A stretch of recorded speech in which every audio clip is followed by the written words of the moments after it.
Hey y'all, it's me, Udoka. This is my third time filming this because I need to just get a regular camera and hire somebody to upload videos to my channel. My goodness. But anyway, I want to talk about this movie, Parasite. This will have spoilers. And I've just been thinking about it because it is a very interesting movie.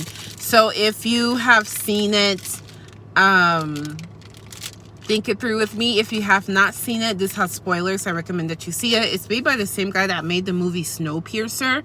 So if you liked that movie, Parasite is even better than Snowpiercer.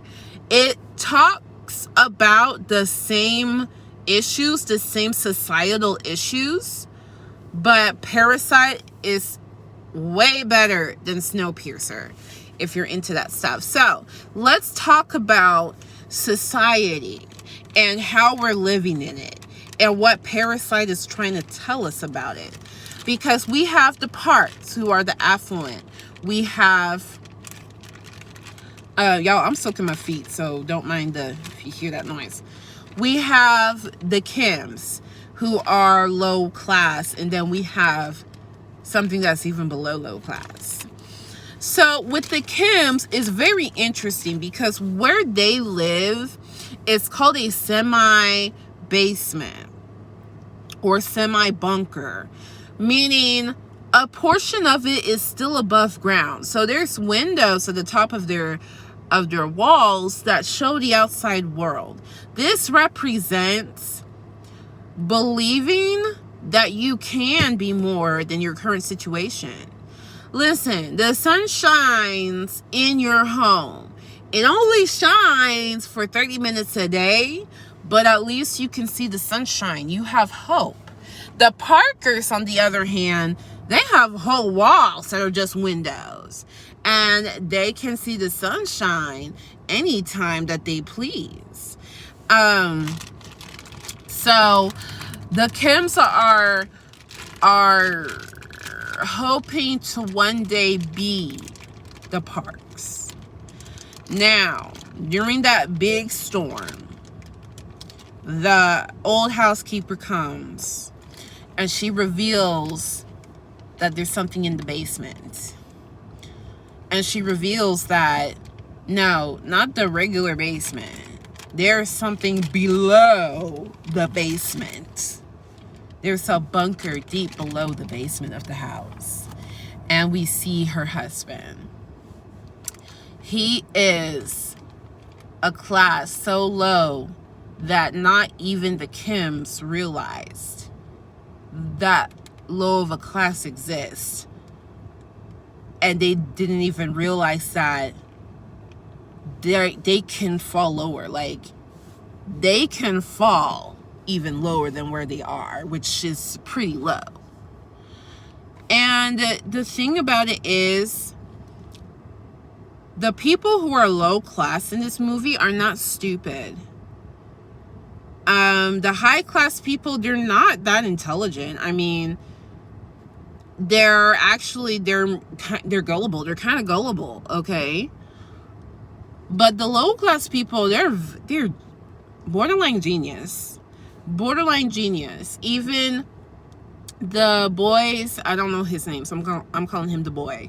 Even the boy's best friend who's in college, and you know, he's like rich enough that he's able to go to college and hang out with frat guys and study abroad. Even he's like, dude, you're 10 times smarter than anybody I go to college with. These people are smart. And yet they still find themselves in this low status position, serving people who are wealthier than them. It's disheartening, right? These people are resourceful and entrepreneurial. The Kims have had a chicken shop and they've had a bakery. So the Kims have been trying to be like the Parks for some time, with no lack of trying.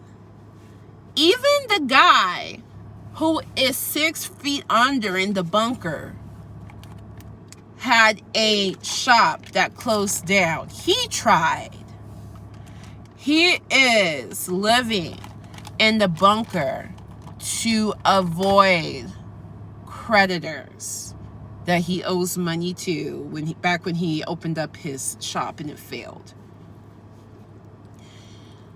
What is also interesting to me is this guy that's in the bunker, I'll call him Bunker Guy.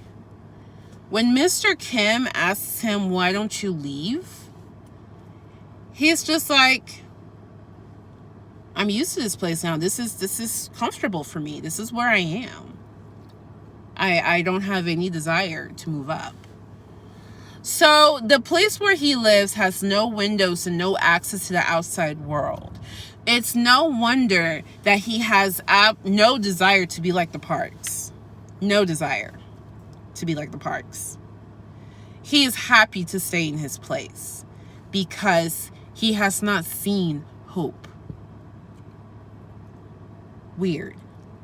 What's even weirder are these two things. Number one, the poor, well, until the end. But the poor do not fight the rich. The poor do not fight the rich. Have you ever watched a debate about let's increase taxes for the rich? How the people who yell the loudest are people who don't even make 6 figures a year? The poor do not attack the rich in today's society. Now, in my opinion, with Generation Z, I think that actually might change. I think that might actually change. But as of now, and how it's been for a while, the poor do not attack the rich. The poor attack each other. And there's people who are poor who really believe that that's just their place. And they want things that will help them. And then there's people who are poor who don't think that's their place. They want to be rich, and they make decisions based on what would they want if they were rich. So they defend rich people and say, hey, no, rich people should not pay more in taxes. Let's have free health care. No. I don't want free healthcare. But couldn't you benefit from free healthcare? Yes, but I don't plan to. I plan to have my own money to see the doctor that I want. Right? In the movie, the Kims are fighting the bunker people. They're not fighting the rich people. Thing number 2. They have respect for the Parks, especially that bunker man, the poorest of the poorest. He has respect for Mr. Park. So much respect for Mr. Park. Yet Mr. Park doesn't know who he is. Mr. Park doesn't care about his life or his situation. Furthermore, he doesn't even know. He doesn't even know that a part of how his life works is because of that man in the bunker. He doesn't even know that man in the bunker is the one controlling the lights, not some motion sense technology. Doesn't even know.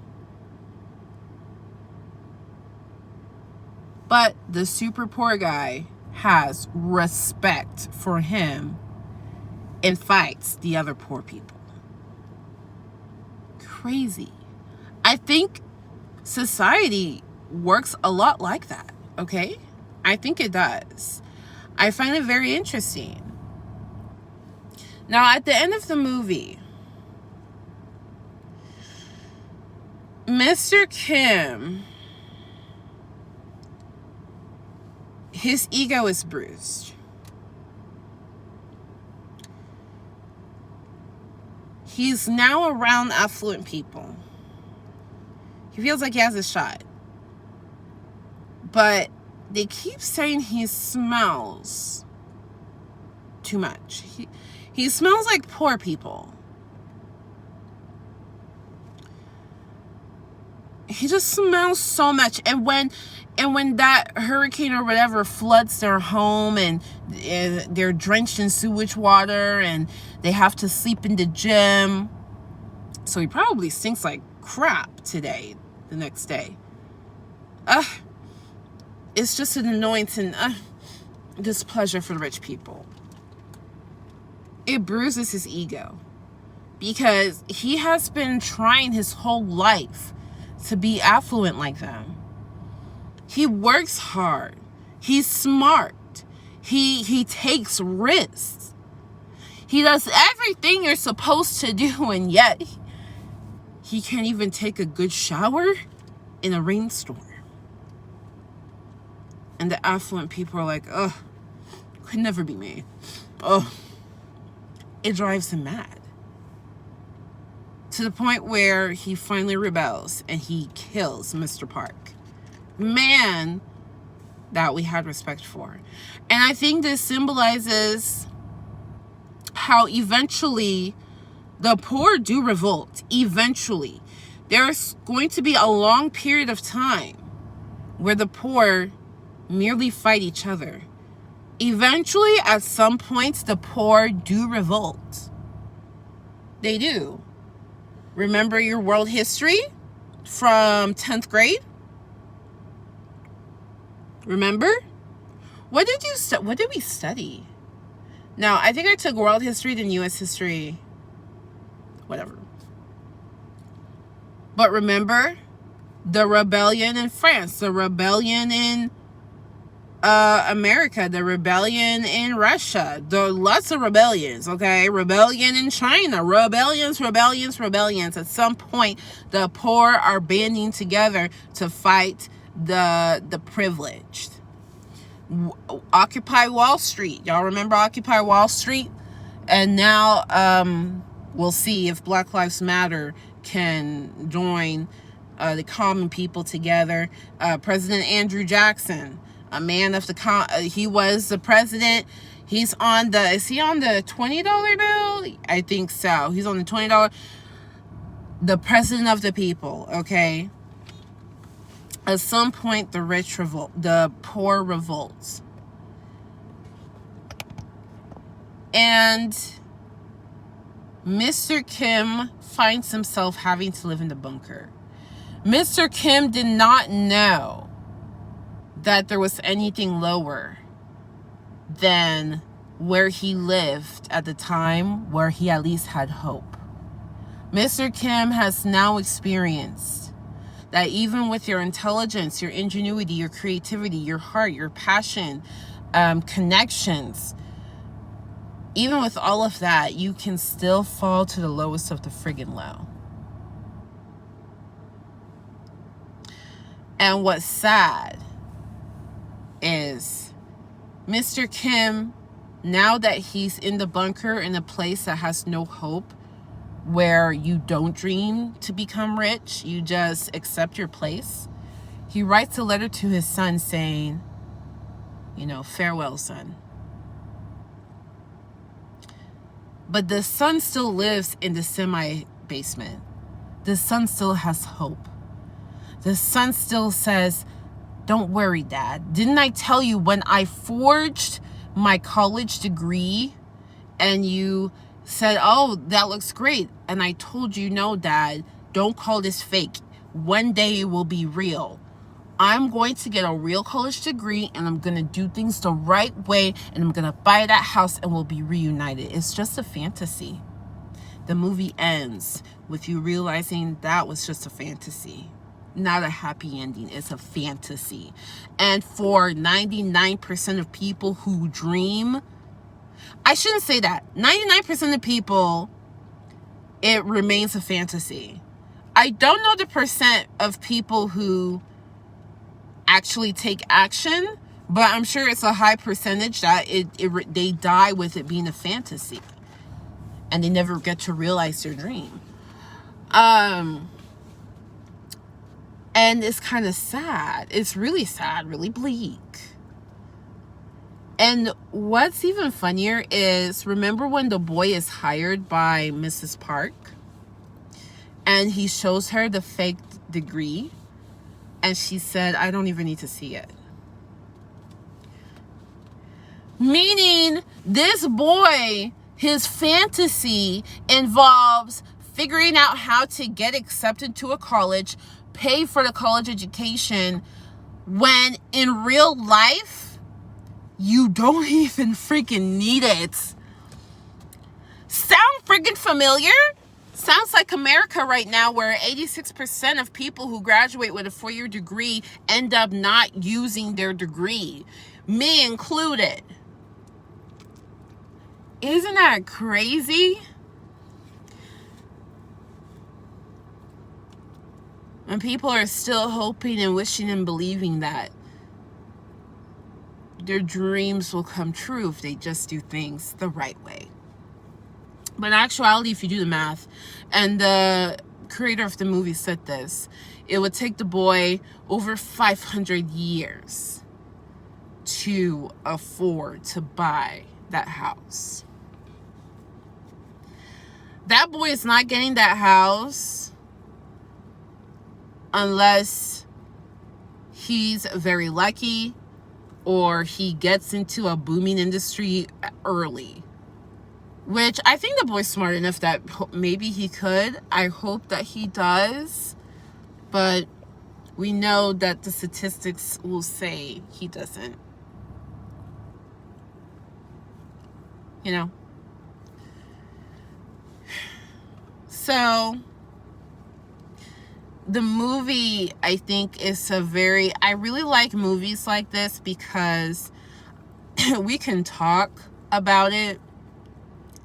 But at the end of the day, the mere fact that you watched the movie, you got all the information you needed. Like, even me talking about it, I'm probably missing a couple of things that are in my mind. But the message has been transmitted. Even if you can't fully articulate everything, the message is fully transmitted. And that's the beauty of art and movies that I love. Dance, drawings, paintings, stories, books, comics, movies, TV shows, some. So I really enjoyed this film. It's a crazy ride. Takes you through. Me, I am not the kind of person, I can't deal with stress in movies. Like, when a movie gets hella stressful, I'm just like, ugh. Okay, this movie took me through so many emotions, so I highly recommend it. I understand why it is won so many awards. It's great for 2020.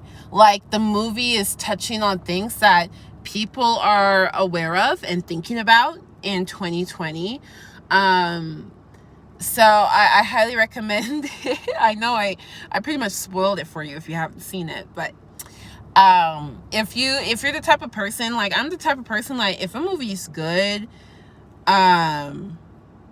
you can spoil it for me, I'll still watch it. So this is one of those movies that I think it is worth a watch. I could even watch it again. Just to see see if I catch any other symbolism. But I hope you enjoyed this video. Let me know your thoughts below. Let me know if you like me talking about movies. Then I'll make more videos like this. And until next time, God bless and peace out. Mwah!